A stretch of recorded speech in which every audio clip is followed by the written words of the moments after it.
But at the end of the day, I think it was a mistake for us because it created so many false positives that it wasn't more efficient in the end when you think about money, because it's just like producing all these and then putting us in the main campaign and then underperforming cost us money.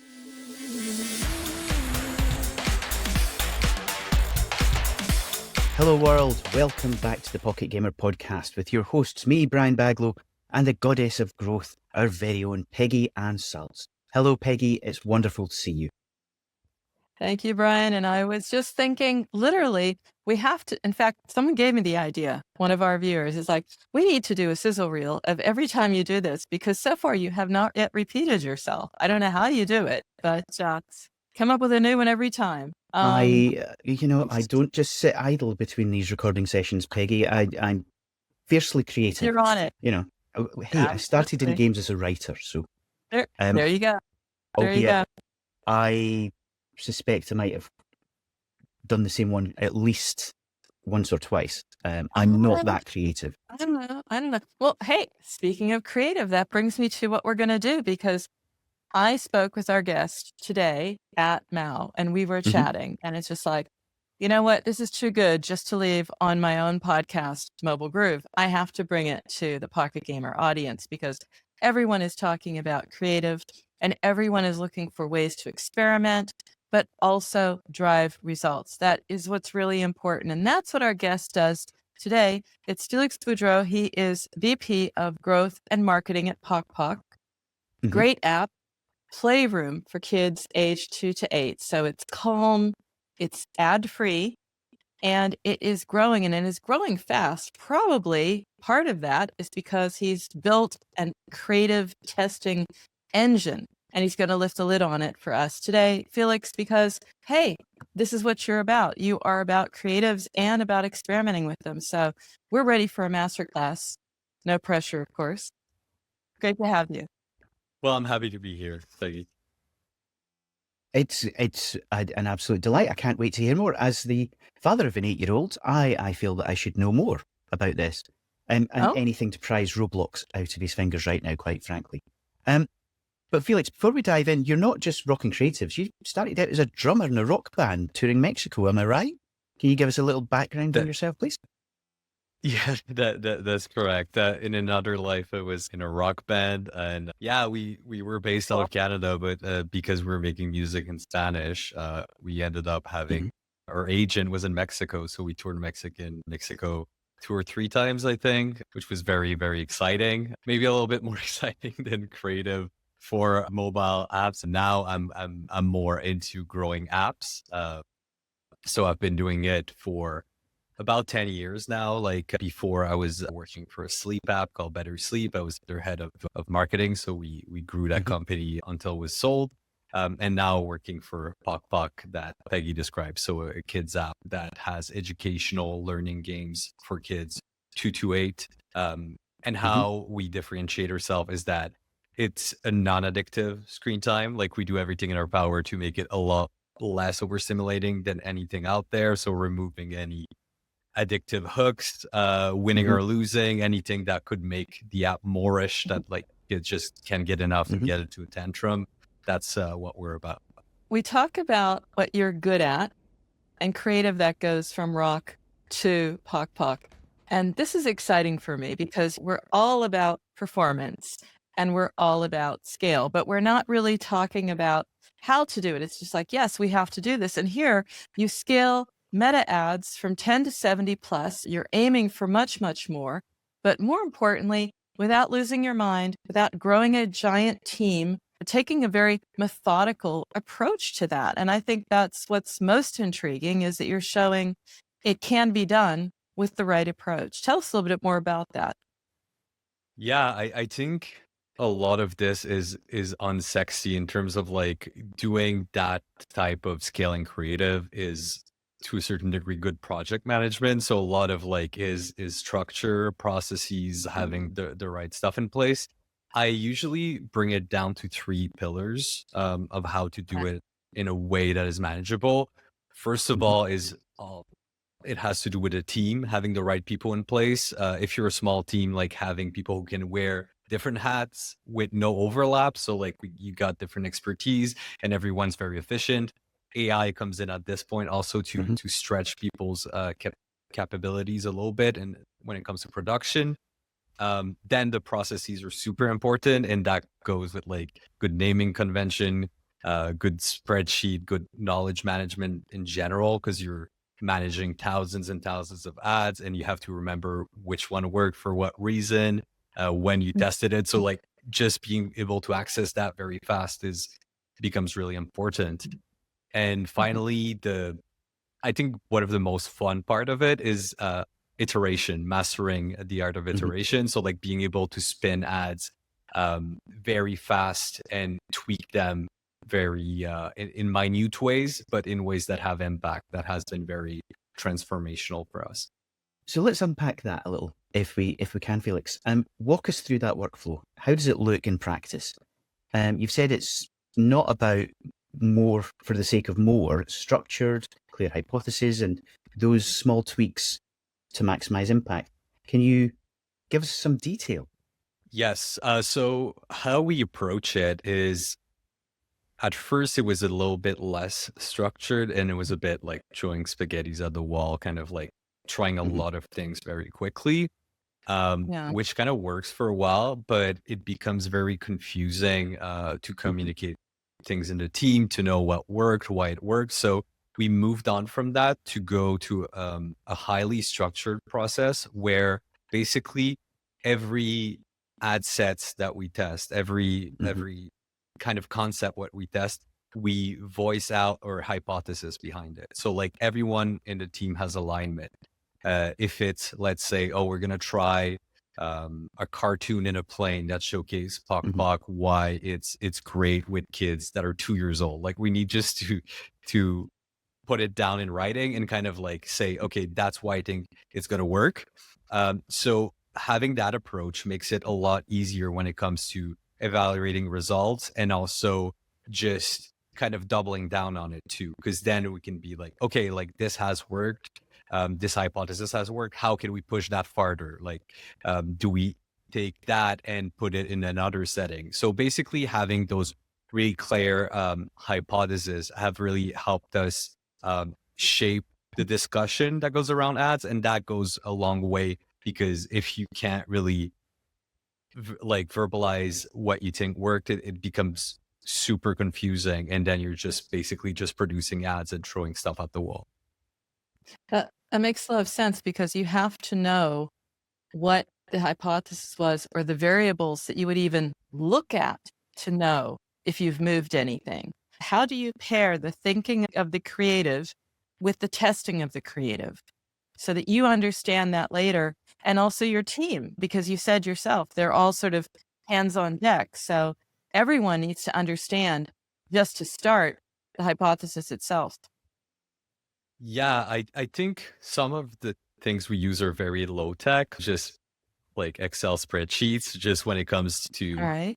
having the data and like fetching it. But that is just like to store it. What I think is the most precious for us is kind of like the visualization of data and ads that are being tested. So what we do is that we use a Figma board that is looking a bit insane these days, because basically it's all the ads that we test, it's all the data behind it, but visualized in a way that it's kind of easy to understand at a glance. And then what is really appealing with that is that we structure it week by week. So every week we have our creative meeting on Mondays. So we go over it. We look, okay, this is what we've tested over the last week. This is what came up on top. This is what underperformed. And this is like what did really bad. And then we dig into it. So we look at the creative we tested, the different iteration. Is there anything in the winning creative that we keep pick on? Like, is it the copy that work? Is it because we changed the setting? If it's a UGC creator, is it like a UGC creator that has worked in the past? So by having this medium, it's really easy to dissect, add notes, and then also explore what we do next. Like just pitch ideas like, okay, that worked.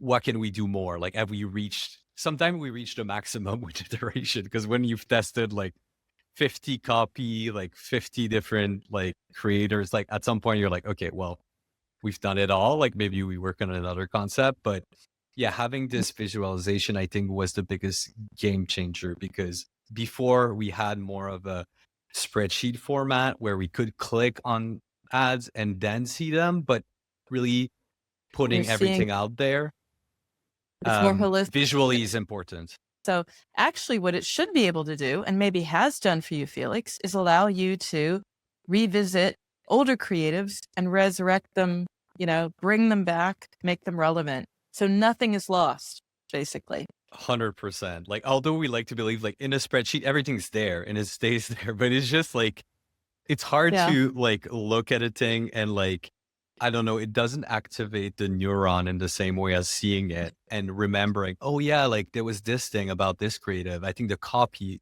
kind of worked. Let's try it again. And it has worked for us in the past, where we went back on another creative. We're like, oh, actually, like this, I don't know, the click-through rate on this one was really excellent. Like, let's see, maybe we're just not good at conveying enough value about our game to really push it through. So then we revisited it and we're able to make it a winner. So that's a big aspect of it. By laying everything down, you don't forget about things. And also on Figma, you can add video. So we put everything in a video format. So you can also like click on it and then you're like, oh yeah. Whereas just having to like click on links, add that extra friction that sometimes make you like, oh, you know what? I'm not going to look at it, but you might be missing out on something. I get it. I get it. All at a glance. That has a power, Brian, when you can see it and work from that. I mean, it's probably like the iteration that you did when you were working on games. Yeah. And this is working on the creatives of games. Absolutely. Absolutely. It's that perspective. It's, as you said, the holistic view, but also seeing everything in context. And I'm with you, Felix. I've used Figma for some quite big data gathering projects in the recent past, the last 18 months. Was there anything you tried that didn't work, maybe the way you expected? And if so, did you throw it out or did you learn? Yeah, I'd say with creative testing, most of what we come up with doesn't work, like 99%, which is just part of it. But that is completely normal. I would say like maybe one of our growing pains, and it's still something that is a work in progress, is the actual creative testing, how we set it up on the app platform, some on Meta more particularly. One thing, we were always testing different methods to creative test, and cost is always something that comes up because it can be really costly and there's not a lot of necessarily performance that comes out of it when it's at the testing phase. So for a while, we started to test in a cheaper way, like a lot of other marketers do for games. So basically, for a less good event, like downloads, instead of something a bit further down the funnel, like a start trial or like a purchase. So we did downloads in cheaper markets, I think on Android, where it was a bit cheaper, which at first was exciting because we got a lot more data, a lot of stuff looked really promising. But at the end of the day, I think it was a mistake for us because it created so many false positives that it wasn't more efficient in the end when you think about money, because just like producing all these and then putting us in the main campaign and them underperforming cost us money. But also, I think the worst aspect was for the team. It was very deflating to have this idea that this ad is successful and then doesn't perform. And then this ad is successful, it doesn't perform. So that was a learning for us. So then we moved to something that is more expensive. Basically, your testing campaign is the exact same setting as our main campaign. So like a very qualitative event. So like start trial in the US on iOS. And it's a lot costlier, but it's also the number, like the level of confidence for something that wins is so much higher that, and it's so much more encouraging too, because when something works in testing, it usually works in the main campaign. So you can get excited about it and not like, oh, it won, but is it truly a winner? Which was a bit depressing for the team. And that's a really important point, because a lot of people, they're like, well, test in a market that's nearly like your target market, but cheaper. So this was the way to go. A little bit costlier perhaps, but something that paid off. I'm also curious about the details here, because I thought as a masterclass, let's get into some of this. Some is going to be a little bit geeky, but some people are going to say, yes, thank goodness someone is going to this detail, because it's things like the folders, the naming, the feedback loops. You did a lot, and maybe we've inspired you to just write a blog at some point and capture it, or do something to really share it. But share something, a small tweak that made a big difference in your testing output or the velocity of your team in being able to test. Yeah, I think if we go into more details, I think naming convention was very important for us, and it's something that maybe is like overlooked sometimes. But as you get a lot more ads, it becomes really important to make it super granular, because you're gonna bite your fingers when you're trying to analyze older creatives, when you were just like, that was really quick. When you didn't have that many, you're gonna just name something like mom with red background, but then next thing you know, you have like 500 of those. So like then it Yeah. becomes a nightmare to find it. So I would say even at the beginning, it doesn't really hurt to be serious about it and try to put as much information into your naming convention as possible, including a unique code. That's something that we did that is very important. A unique code that stays the same across everywhere we test it. In our Dropbox, it's the same. So if something works on Google Ads, it's that code, and it's the same on Meta. So that becomes easier when you parse data to see how stuff plays out across different networks. So having that unique code is incredibly important, but also putting a lot of information in it. It If it's a becomes UGC, identifier, right, Felix? I mean, it becomes how you can find it anywhere. Just curious, how yeah, long is the name of your naming convention? How many? it's very Okay. long. I would say in terms of character, but like it's a long sentence, because we include stuff as like the number of iteration it is in on that concept. Often like the name the UGC creator, because that's another thing. If you're able to identify that working with one person always yield better CTR or something like that, then maybe you want to work with these people and not so much with the people who don't really engage viewers in the same way. So there's that, and then there's like the general angle that we have behind it. There's the music sometimes. So it is very long, but I'd say it's worth it to have that, because then it really helps when you want to dig deep and push your analysis. So Yeah, practical, something everyone sort of glosses over, Brian, Well, I thought, Peggy. let's look at these details, they matter. Yeah, they absolutely do. And Felix, speaking as somebody who was there, when Windows 3.1 came out with 8-character file names, believe you me, I love the future. It's so much easier. My first writing gig was Grand Theft Auto. It was done in Excel, and yeah, this was not fun. This was not fun. So I absolutely respect the naming convention, and having that kind of that syntax that's shared across a team can make a huge difference. But on that note, with so many variations, with so many creatives, with so much, different information, how do you sort the signal to the noise? The signal clarity must have to be really, really specific. So what are the key metrics for you guys? What do you track daily, weekly, monthly, and to find out what's worth iterating and what needs to just stop? And for me, I would really like to know, when do you decide to stop? Is it when you've squeezed everything out of it? Or, is there a point where you can say very clearly, this has had its day? That's a great question, and that's something that keeps me up at night. Like, have we stopped just before it was going to work, or have we pushed too Hmm. far and it was never going to Oh, yeah. work? Because you get those situations that there's a creative 8 iteration that blows up completely, and is like the best thing you've ever done. But if you stopped at iteration 7, you would have gotten nothing. So it's really maddening to know when to stop. But you can also not continue forever with every iteration. Otherwise, you're kind of stuck pushing stuff forever. So when it comes to the metrics we look at, I think the most important for us is the metric that is kind of the most qualitative for Meta with our current setup, which is kind of we can send enough signal to a Meta so it can optimize well with it, but it's also qualitative enough that it correlates very strongly with purchases. So that would be the cost per trial.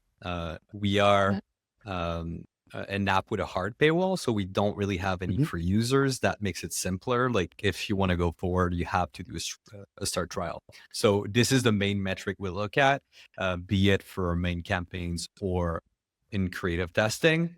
But for creative testing, it's also really important to dig further because sometimes the trial are going to come with later iteration. Maybe you've got a glimpse of something great where you grab for us, it's our main audience is millennial moms. So you're able to grab their attention, but you're not able to sell it on them quite yet. But it still can be a very worthwhile endeavor to pursue this ad. So then we look at click-through rate is a good indication of is there something to it? Like, are people curious about it still? So this is important. We look at how the clicks convert to download. That could be also a good indicator. Like, oh, people, you give them something they're interested in, they download it, but they don't continue to trial. So like maybe you haven't sold them enough on it, explained enough about it, maybe haven't pushed the right value proposition. So we basically have that, and we look at a lot of other things too, but we build benchmarks basically of like, if it doesn't reach that at minimum, often we disregard it because otherwise we would just pursue every ad and iterate on everything, which we can't based on bandwidth. So we focus on that and kind of like iterate. But it's a bit also more, it's not only metrics. Sometimes there's a bit of art to it or gut feeling. Like sometimes you might twist stuff a bit if you're like, oh, like I know the metrics are not great, but there's something in it that I feel is important. And that's fun with ads too. Like it is very like kind of scientific in a way, but you can also follow your gut sometime if you think something's good. Wanted to follow back up with what we discussed. You know, you're doing this as a small team with big results. That's something amazing. You're also doing with AI. So can we just go back a step and understand that in this process, very important, pay attention to details, naming convention, folders, Figma, all of that. That's to enable your team to look at it, wash, rinse, repeat. Those are humans. So where is the interplay between your team and AI? And how many people do you have on your team? I'm just curious when we talk about a small team. We're 6, I believe, currently, including myself. So, and that is, there's a UA manager, there's a creative strategist, there's 3 designer that are freelancer currently. And then there's also someone else that works on our team that does kind of like influencers and also affiliates, which we kind of leverage also through ads to get like really good footage of like families interacting with PokPok. So that's something that has worked pretty well for us. But when it comes to AI, so we try to plug it in as many ways as possible throughout that team.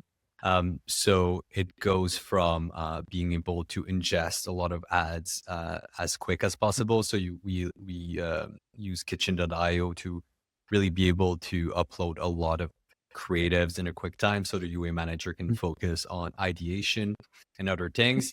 We use it a lot when it comes to brainstorming, kind of like copywriting to ChatGPT or Claude. We often, I think all their winners are not directly like stuff that was outputted by them. There are variations of that. Like we tweak them a bit, but Yeah. some ideas.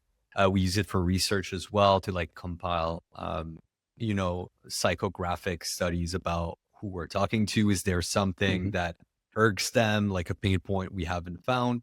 So that can be really useful using deep research to like scour through Reddit or reviews from users. Like, is there anything that comes up a lot that our human brain is not good enough in pattern recognition to kind of like latch up onto? So that can be good. I think though where it has the most impact is when it comes to asset generation. So generating static creative. We use it quite a bit also to create videos, B-roll. For us, it's really useful because we rely on families and parents with kids. And if we have to wait for someone, a real human, to do it, the turnaround's going to be long, especially if it's something very precise. Like we want a mom with 2 kids, about 3 to 4 in a plane at night playing PokPok. Is like, we could get that, but the turnaround's not going to be 24 hours. It's going to be like, we're going to have to find someone who's traveling. So for that type of thing, it's been very transformational and allowed us to test a lot quicker. That's amazing. It makes so much sense. When you're iterating, when you're coming up with so much content, being able to sort of dip back in. When I spent some time doing PR marketing, Felix, and the use of stock photography, as was the only thing we had at that point. I grew to loathe the number of gamer images that were in the major carriers because they were used by everybody so often. They won. Yes. Yeah.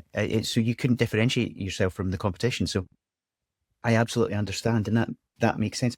And was there any time that you deliberately stepped back from AI and thought, actually, you know what? No, this is not working for us. Well, actually, like one thing that is not working so well for us is when we're trying to fully replace user created content, especially for longer videos. Like, let's say a mom in a car talking about PokPok and you see the kids behind. We've tried a lot of AI versions of that.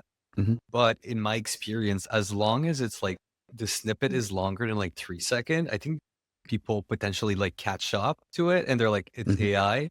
And it either cheapens the experience or reads too much as an ad compared to what could feel organic.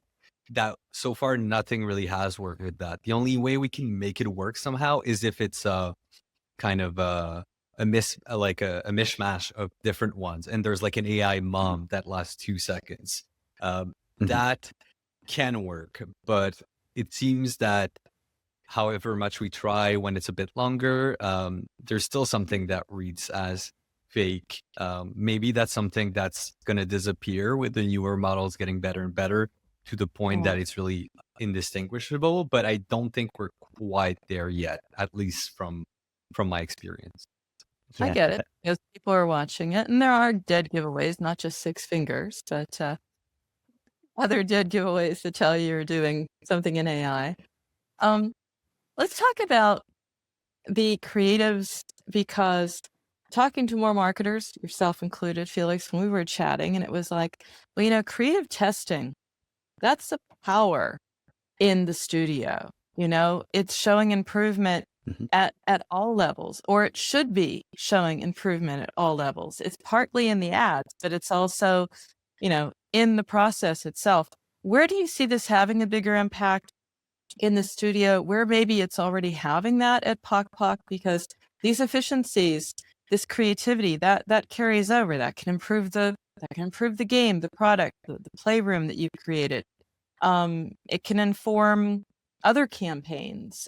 You want to be a brand, actually, Felix, which is a very brave goal indeed for gaming companies. A lot of gaming studios want to be brands. How does that all work together? Yeah, that's something that is sometimes, I believe, underutilized as a advantage, is how much dialogue happens when you do ads with your prospective buyers and just like your audience.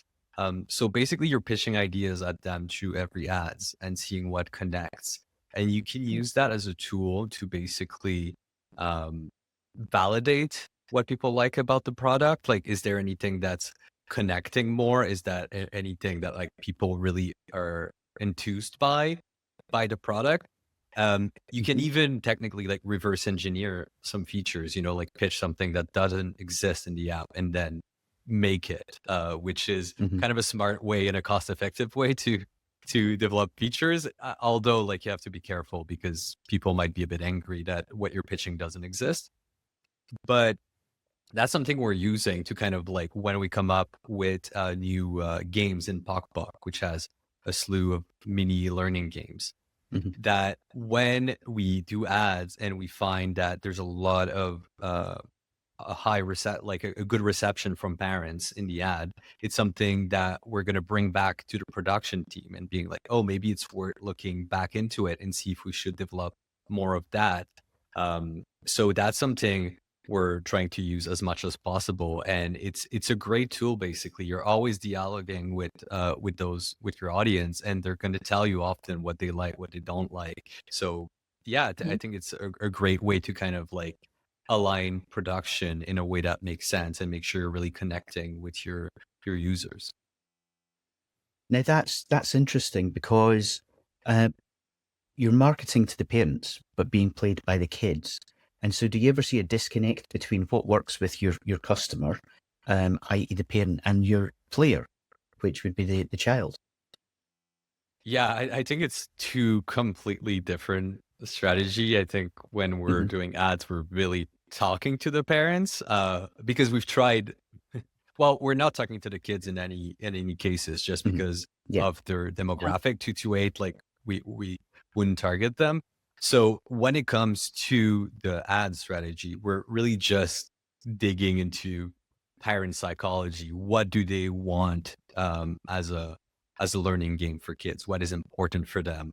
For instance, it being offline is incredibly important because a lot of them use Hmm. it in planes or in cars or like at the doctor's office where like maybe Wi-Fi is not great. So in that case, Mhm. we really have to dig into that when it becomes important to like dig into kids and how they use it is for production, right? So we do a lot of Hmm. user testing.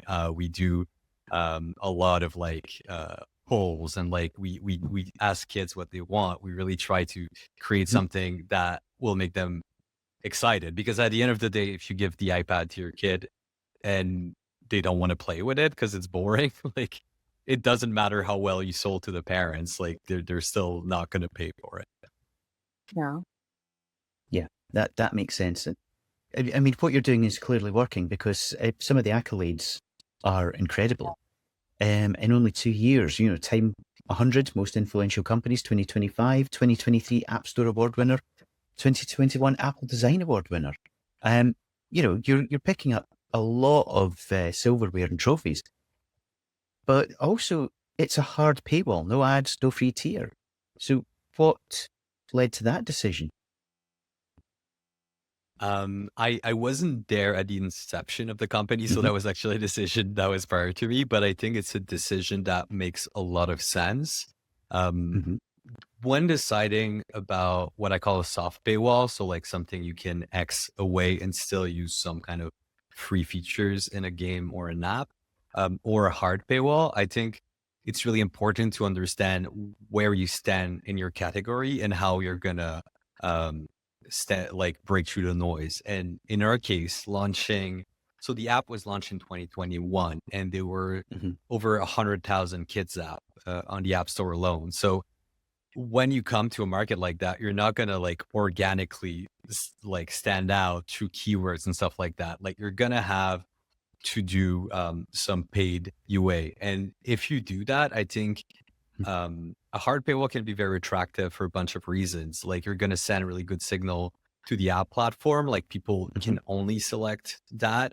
Um, you're going to be able to have better conversion rates. So like it can make it a bit easier at that point Hmm. to make paid ads work. And also, I think one of the biggest plus of a strategy like that is that it brings a lot of focus in the team. You're not thinking about like, oh, what game should be free, what game should not be free, where are Hmm. we going to add other paywalls? Like are we going to send push notification at this point? So like that becomes a whole area that you can focus on that at the end of the day don't bring a ton of results for subscription apps, because even if you have a freemium and a soft paywall, I think the stats are something like 80% of people convert during like the first 24 hours. So like basically Yeah. all that noise is just to bring small percentage of upside. So I think depending on the category, like how you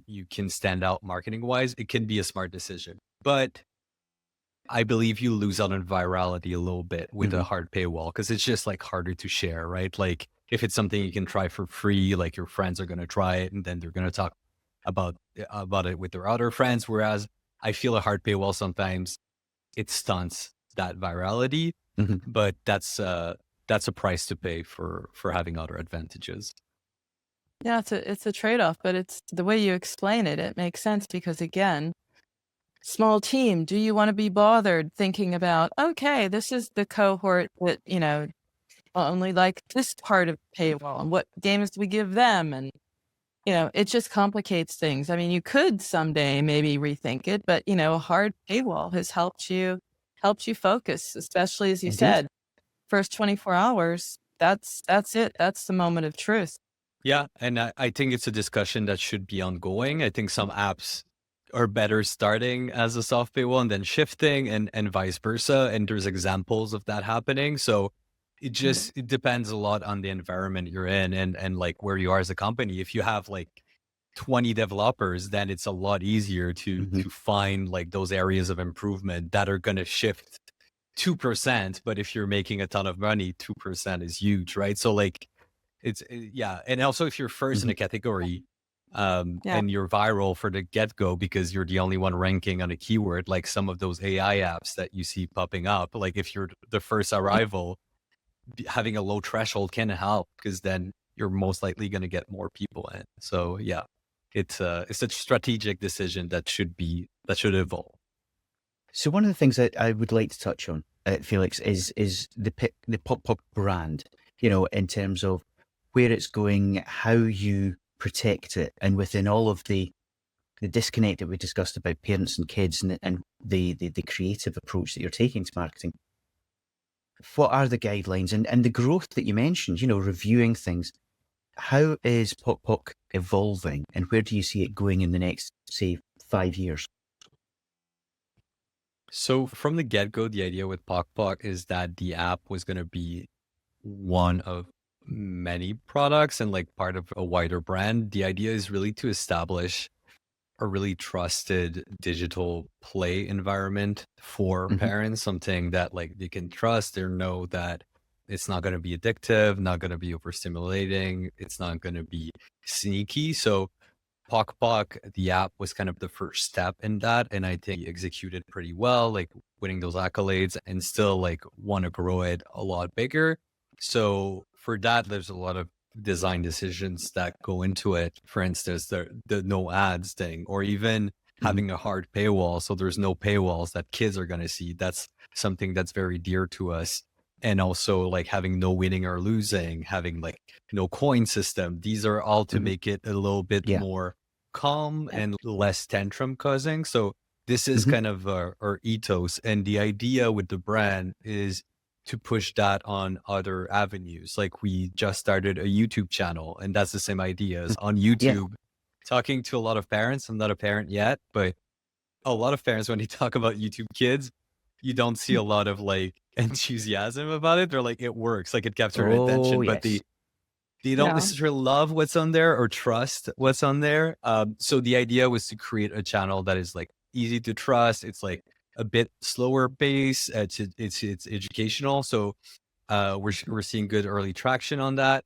And then we have our social media that we've been growing. These are a lot more parent oriented. So like kind of talking about relationship to screen time. How do we deal about it? How do we alleviate some of the guilt maybe that's around it? Like, is it justified? There's a lot of stuff out there that is just like screen time is terrible all the time for everyone, no matter the situation.